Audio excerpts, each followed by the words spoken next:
Now Tal plays rook h7, stockpiling the pressure. Now Stockfish begins reconsidering again. It has no idea what is going on. So Koblenz plays f5, bishop h6. Look at this armada arriving on the h-file. And suddenly Stockfish is like, uh-oh, this is really, really good. You can't take because of this. So we play rook d7, adding more defense. And now a shot to the other side of the board. Bishop takes b5. The bishop comes alive on the 25th move of the game. It's been dormant. It is one of the only pieces of the white position that has not moved, and it snipes down a pawn that was going to be used to attack the white king. You cannot take. You cannot take, because then you would be inviting trouble. And also rook g1.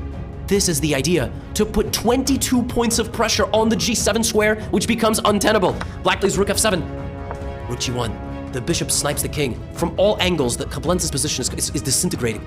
This is absolutely... I've never seen anything like this. And now here comes his knight. Tal is literally going to get every single piece that he has into the attack. Knight g4 is the best move, by the way, defending himself by sacrificing. But Black's position is impossible to defend in the long run. Tal doesn't take any step back. This is under attack. This is under pressure. This is ready to open at a moment's notice. The knight is just ready. This knight is the last piece that has yet to get into the game. It perishes. Tal doesn't even need it. He plays bishop back to e3, stepping back, hitting the rook. Here the computer finds like perfect defense. The evaluation bar is like the cold shower of Tal's games because, you know, you're supposed to go here. And that's the way that this 3650 preserves its power. It's almost better to analyze Tal games without that because no human at that time could find variations like pawn to d4, sending the bishop back, and who knows, Tal would have probably found rook gh1, giving up his bishop for queen g8, king g8, rook h8 mate. So sometimes it's not even worth it because the computer doesn't even fully appreciate some of his moves. He is literally finding moves where the computer has to reconsider. So he played bishop back to e3, creating the threat of bishop c5 on the attack on the king, the rook. He left the bishop hanging, he left that bishop hanging. He doesn't take the rook. d4, rook h1, rook to d7. And now, apparently, g takes f5 is also winning. He goes right back. Stops the king's escape. And as always, the computer is just like trying to be a buzzkill here. Black takes on b5.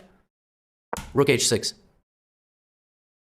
Tal is down 4 points of material. The knight is swarming the king. The bishop is swarming the king. White's king, by the way, has no defenders left. Just pawns. Just a matter of time. But you cannot stop the attack. You can take the knight. White has rook f6, and then there's a forced draw here. gf6, bishop h6, rook g7, bishop g7, king e7, bishop f6, king d6, bishop e5, king d5, rook a7, and apparently this is a draw.